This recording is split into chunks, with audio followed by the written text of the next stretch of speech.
Salam sejahtera, salve. Saya Alessandro Andriano Egbertus Pinangkaan, mahasiswa program pendidikan profesi guru dari STK Santo Yakobus Merauke dengan nomor akun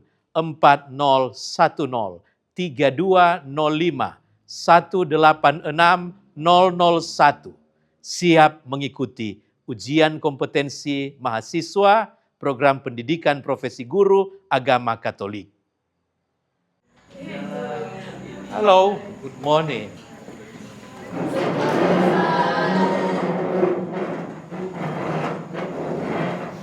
Ya, baik teman-teman. Sebelum mulai menyanyi dulu kah?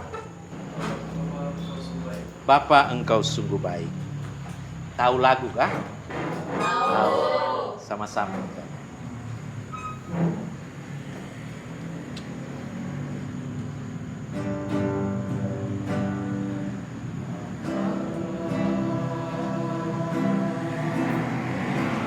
Engkau sungguh baik, kasih-Mu melimpah di hidupku.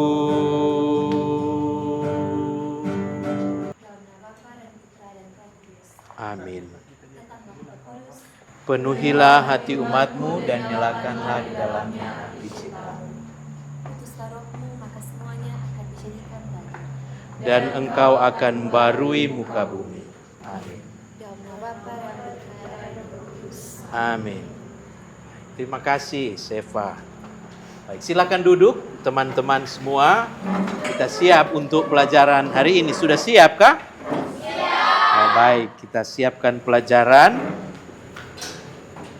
Hari ini kita akan kembali belajar pendidikan agama. Nah, saya harap ada sehat-sehat, ada yang tidak hadir ya.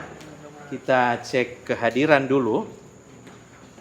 Semua sudah mengisi absensi di e-school. Baik. Oh, rupanya ada teman-teman yang sakit. Gamaliel. Tidak ada ya. Tema kita sesudah kita pelajari, ada bab-bab yang telah berlalu. Hari ini kita akan melihat satu tema. Nah, kira-kira kalau ada gambar ini, tema kita tentang apa? Gereja. Tapi kalau bilang gereja, apa itu gereja? Ada ide tentang gereja. Ketika diucapkan kata gereja, apa yang terbesit di pikiran? Tempat ibadah. Kemudian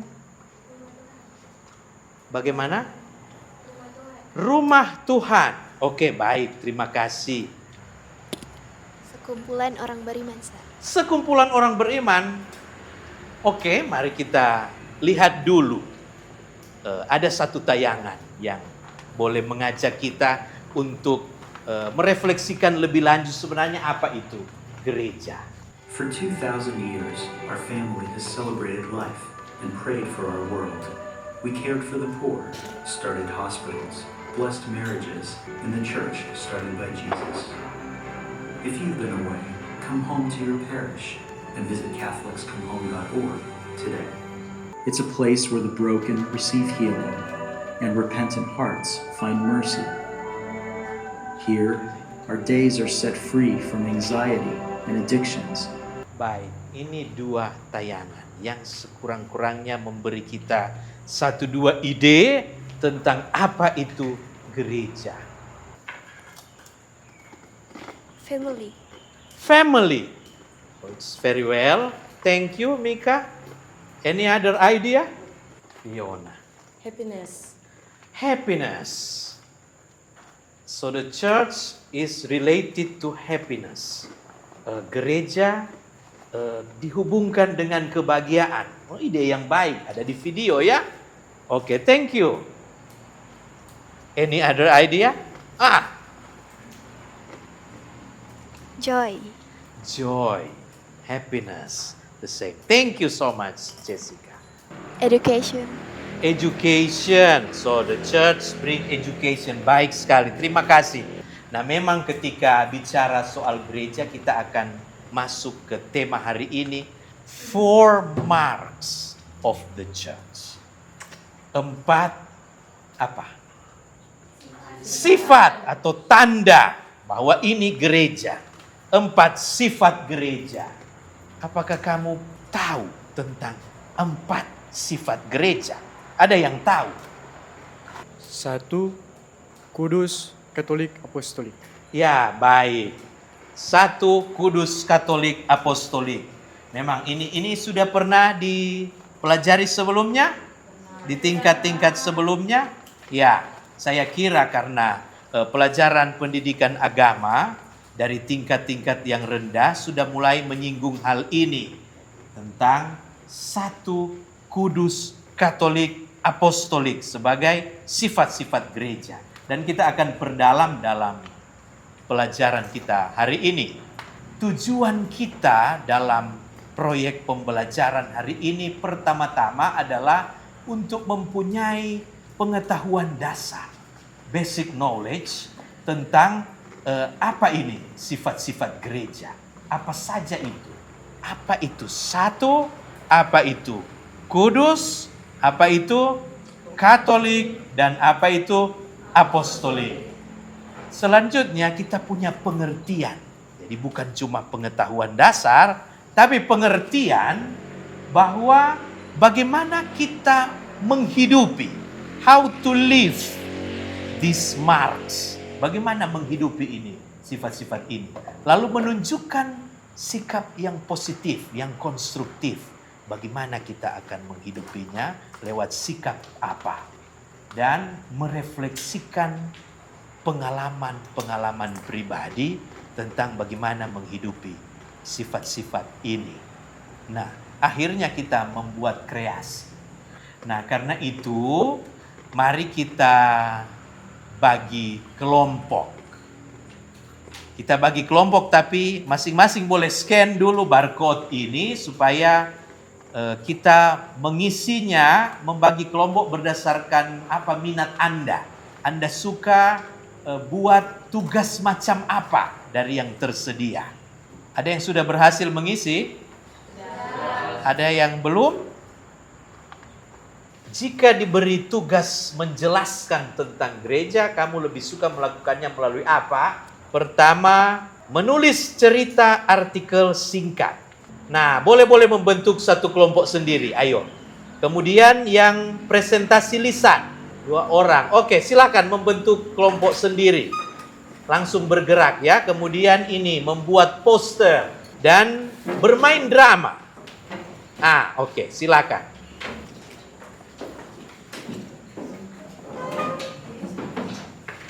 Jadi tugas kita adalah kita akan membuat satu proyek untuk menjelaskan sifat-sifat gereja.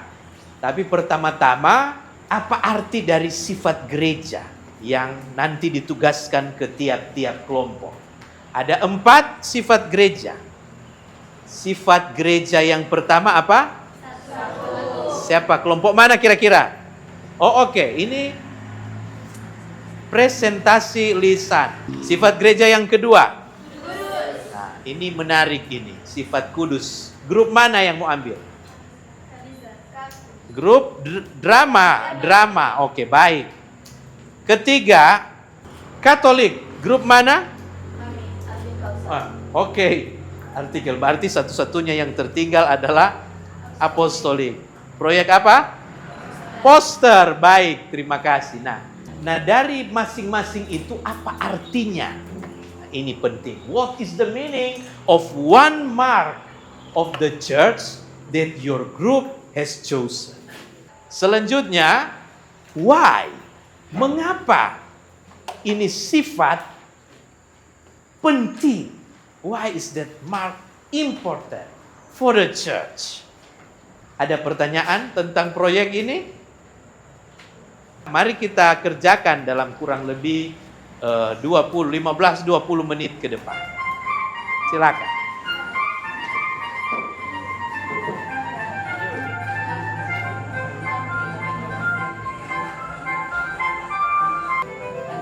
Kalian menggunakan poster digital ya?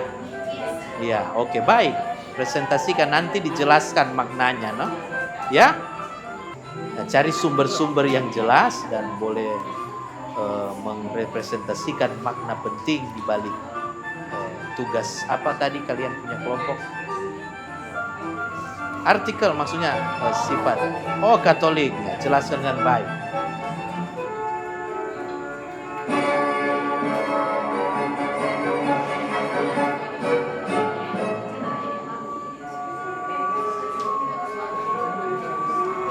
Kelompok mana yang pertama? Oke, 1. Kudus. Kedua. Yang ketiga, Katolik. Dan terakhir, Apostolik. Boleh kita mulai? Boleh ya? Boleh dimulai ya? Sudah siap? Oke, baik. Kita sambut dengan tepuk tangan grup pertama. Okay, good morning, sir and friends. Thank you for the opportunity that given to us. Now, in front of you guys, we all follow Jesus. That should makes us one big team, right? But if you look at the Christian around the world, we are always fighting and splitting up. We get divided by things like politics, music and church, or small ideas about the future.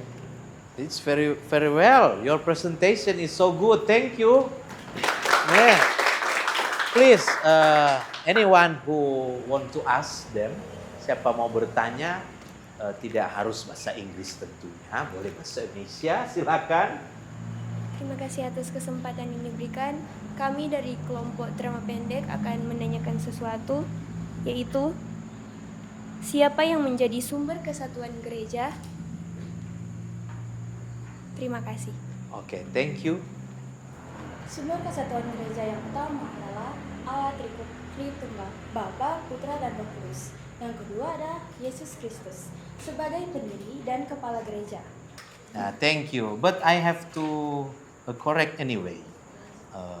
You are divided things. Pertama memisahkan Allah Tritunggal, lalu Yesus Kristus, lalu Roh Kudus. Nah, dalam teologi itu harus dikoreksi.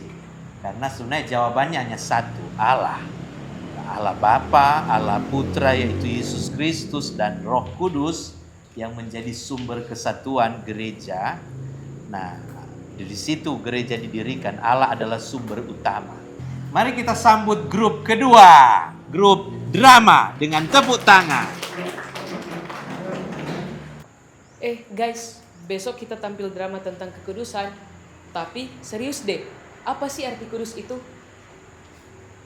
Nah, kudus itu artinya hidup baik, jujur, dan menjauhi hal-hal jahat, Elano. Oh, iya juga ya. Benar, kekudusan bukan soal sempurna, tetapi soal niat untuk menjadi lebih baik setiap hari. Kekudusan bukan hanya sekedar panggilan, tetapi juga sebuah pilihan. Mari kita memilih untuk hidup dalam kekudusan dan mengikuti Kristus. Kami anak SMK Familia, hidup dalam kasih menuju kekudusan.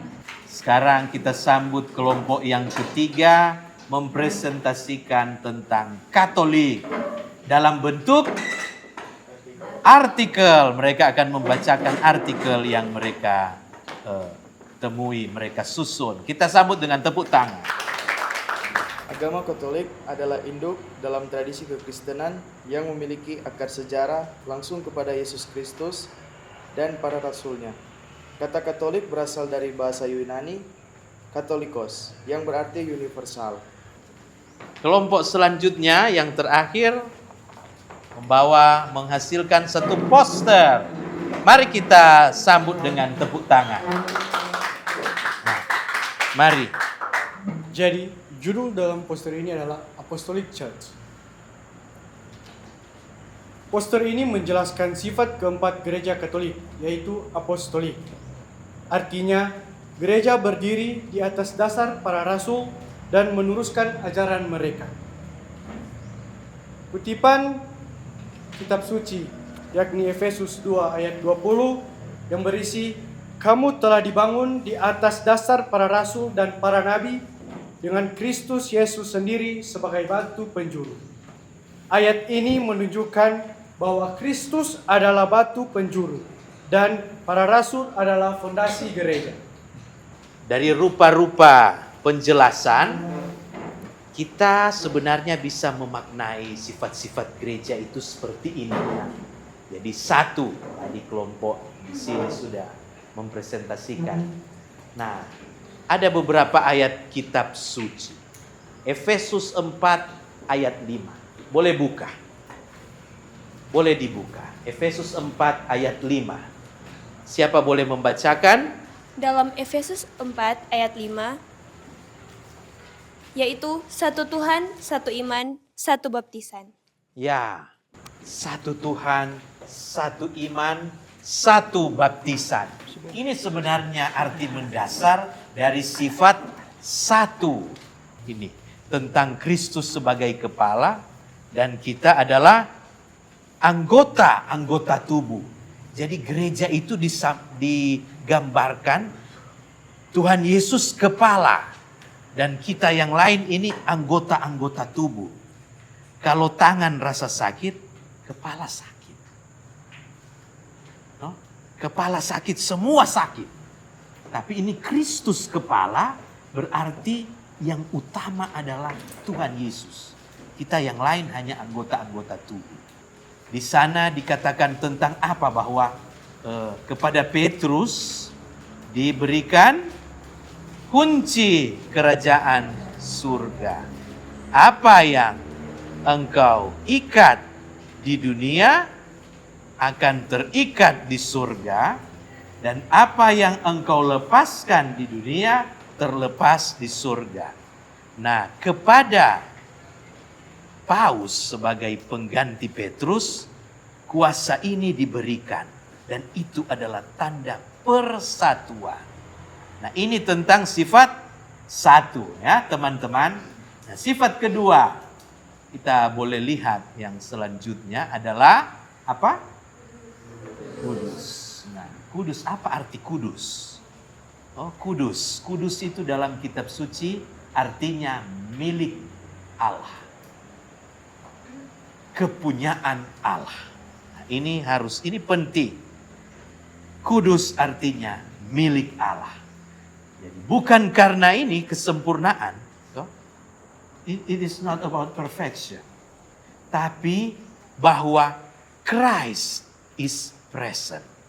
Bahwa Tuhan Yesus Kristus hadir.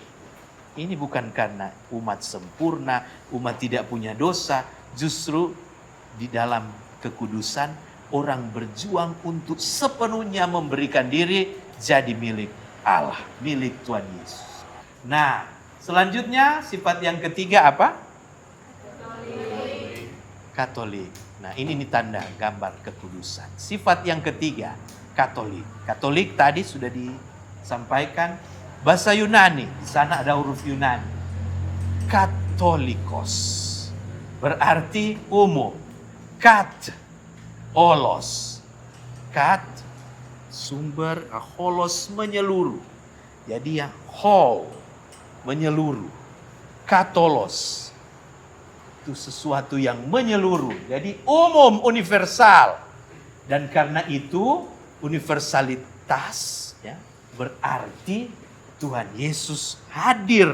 Karena dia menerima semua orang. Begitu juga gereja, hadir di seluruh dunia sampai di tempat-tempat terpencil. Itu ada di Katekismus Gereja Katolik. Nah, tulisan di sana tulisan Yunani. Oto an Yesus Kristus eke Katolike Ecclesia. Apa artinya?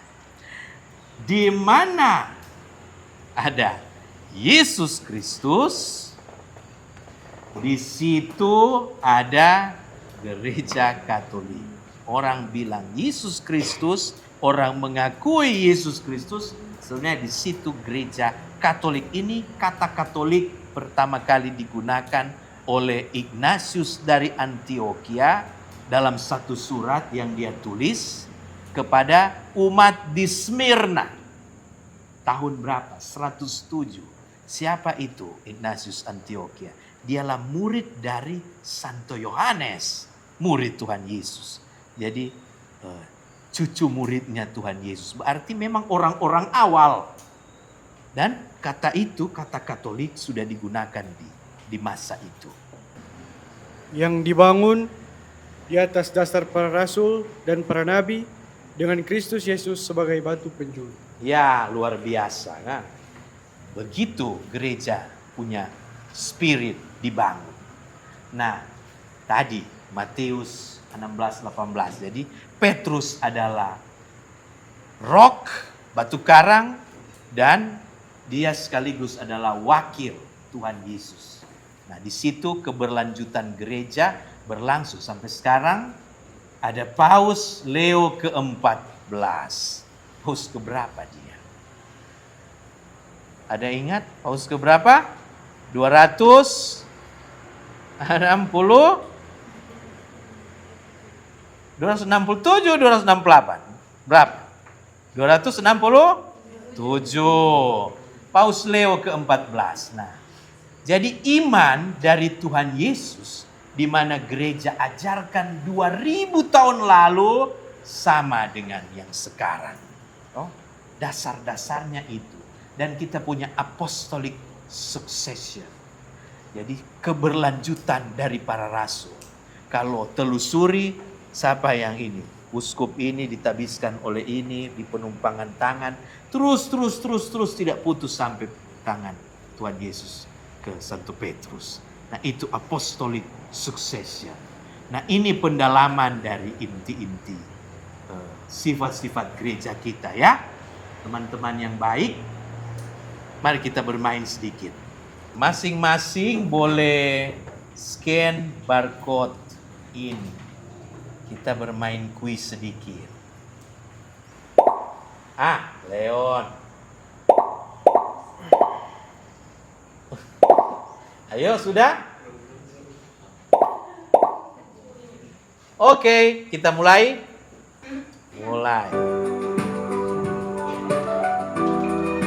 Ayo.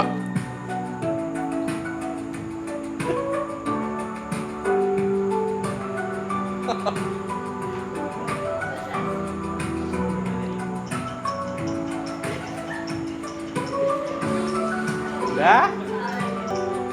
Ya.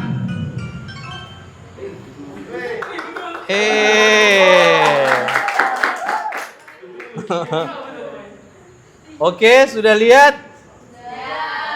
Nah, jadi jawaban yang benar adalah persatuan dalam. Nah, ada yang lewat.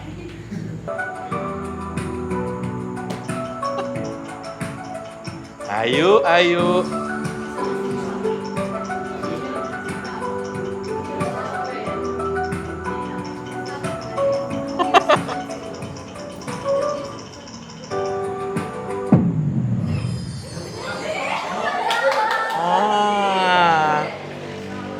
Apa yang benar?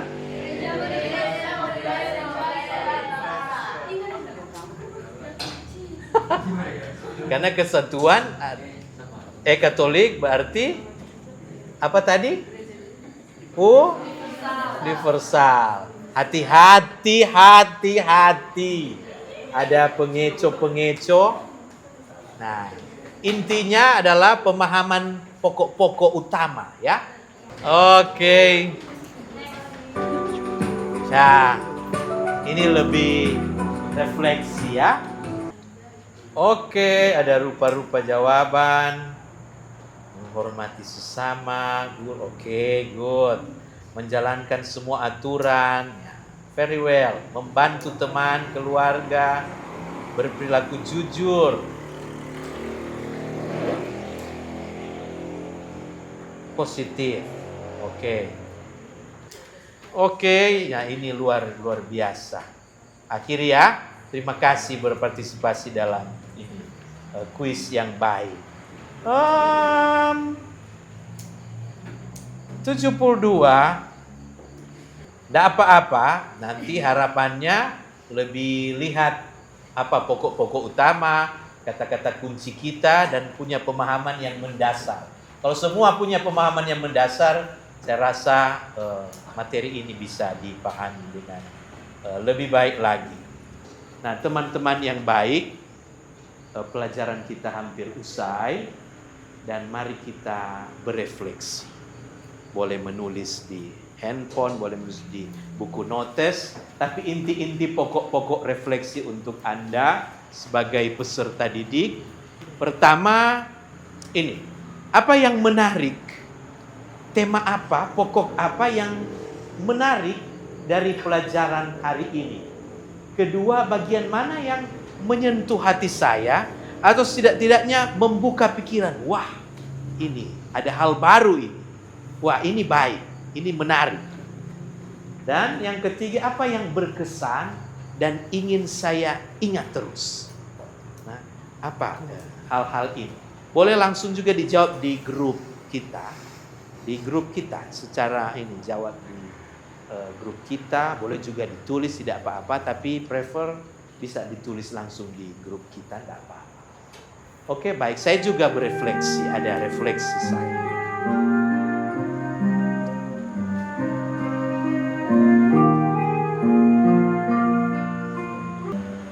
Baik, saya boleh minta 1-2 orang atau 1 orang untuk mewakili semua bisa membacakan hasil refleksinya meskipun sederhana, tapi berbagi itu baik, menguatkan juga kita yang lain yang berefleksi, yang sementara menggumuli nilai-nilai ini.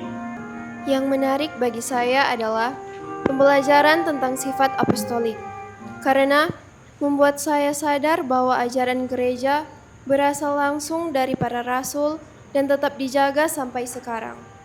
Dan bagian ini yang menyentuh hati saya karena saya jadi lebih paham bahwa iman yang saya miliki bukan hanya tradisi, tetapi warisan yang sudah diteruskan dengan setia dari generasi ke generasi. Sekian refleksi dari saya. Baik, terima kasih, kita beri aplaus. Hari ini kita belajar sifat-sifat gereja dan mengundang kita sekalian untuk memulai belajar dari hal sederhana. Mulai hidup jujur saja, itu sudah sangat sederhana, tapi sangat berefek, sangat berdampak. Jangan lupa untuk jadi anak Allah, jadi orang yang hidup dalam terang. Ya, kita beri aplaus untuk pelajaran hari ini. Dan mengakhiri pelajaran ini kita akan tutup dengan doa. Dalam nama Bapa dan Putra dan Roh Kudus. Amin. Kita bergandengan tangan. Tuhan Yesus Juru Selamat kami. Hari ini kami telah belajar tentang sifat-sifat gereja.